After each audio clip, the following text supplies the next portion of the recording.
Hello dear students.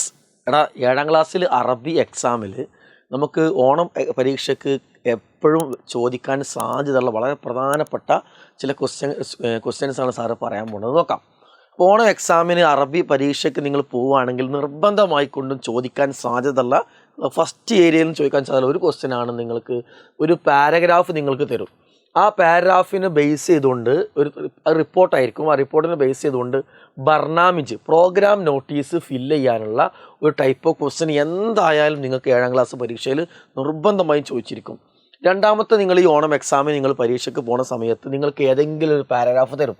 ആ paragraph ചേർന്നിട്ട് അതിനോട് കണക്ട് ചെയ്യുന്ന 4-5 ചോദ്യങ്ങൾ ചെയ്യുന്ന ഒരു ടൈപ്പ് ഓഫ് ക്വസ്റ്റ്യൻ എന്തായാലും നിങ്ങൾക്ക് ഇന്നുണ്ടാവും. 7ാം ക്ലാസ്സിൽ നിങ്ങളെ അറബി എക്സാമിന് ഉണ്ടാകും. മറ്റൊന്ന്, നിങ്ങൾക്കൊരു പ്രൊഫൈൽ, ഏതെങ്കിലും ഒരു വ്യക്തിയെ കുറിച്ചിട്ടൊരു പ്രൊഫൈൽ, അയാളുടെ പ്രൊഫൈൽ തരും, തർജ്ജമത്തിൽ ഹയാത്ത് തരും.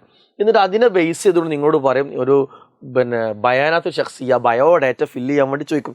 ഇങ്ങനെ ഈ ബയോഡാറ്റ ഫില്ല് ചെയ്യാനുള്ള ടൈപ്പ് ഓഫ് ക്വസ്റ്റ്യന് എന്തായാലും നിങ്ങളുടെ അറബിക് എക്സാമിന് നിർബന്ധമായിട്ടുണ്ടാകും. മറ്റൊരു ക്വസ്റ്റ്യനാണ്, നിങ്ങൾക്ക് ഒരു പാരഗ്രാഫ് തരും.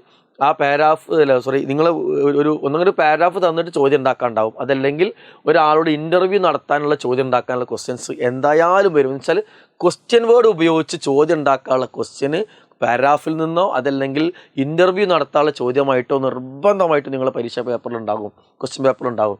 മറ്റൊന്ന്, കാന സോറ അസ്ബഹ അല്ലെങ്കിൽ കാനയുടെ അഹ്വാത്തുകൾ വെച്ചിട്ട് സെൻറ്റൻസ് ഉണ്ടാക്കാനുള്ള ക്വസ്റ്റ്യൻ, സെൻറ്റൻസ് എഡിറ്റ് ചെയ്യാനുള്ള ക്വസ്റ്റ്യൻസ് നിർബന്ധമായിക്കൊണ്ട് നിങ്ങൾക്ക് നിങ്ങളുടെ ഓണം എക്സാമിന് അറബിയിലുണ്ടാകും.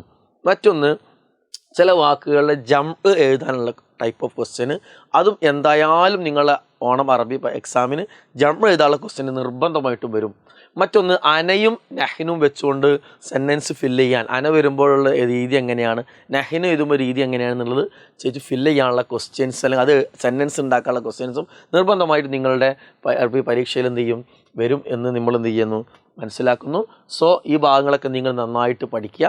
നന്നായിട്ട് പഠിച്ചു കഴിഞ്ഞാൽ നിങ്ങൾക്ക് എന്ത് ചെയ്യാൻ പറ്റും, നല്ല മാർക്ക്. ഈ ഏരിയ ഒക്കെ നിങ്ങൾ നോക്കുകയാണെങ്കിൽ എന്തായിരുന്നാലും ഇത് ഷുവറായി വരുന്ന ക്വസ്റ്റ്യൻസാണ് സാറ് പറഞ്ഞിട്ടുള്ളത്. അപ്പോൾ ഈ ഏരിയ നോക്കുകയാണെങ്കിൽ നിങ്ങൾക്ക് എന്ത് ചെയ്യാൻ പറ്റും, നല്ല മാർക്ക് സ്കോർ ചെയ്യാൻ വേണ്ടി പറ്റും. അപ്പോൾ ഓൾ ദ ബെസ്റ്റ്. അസ്സലാമു അലൈക്കും.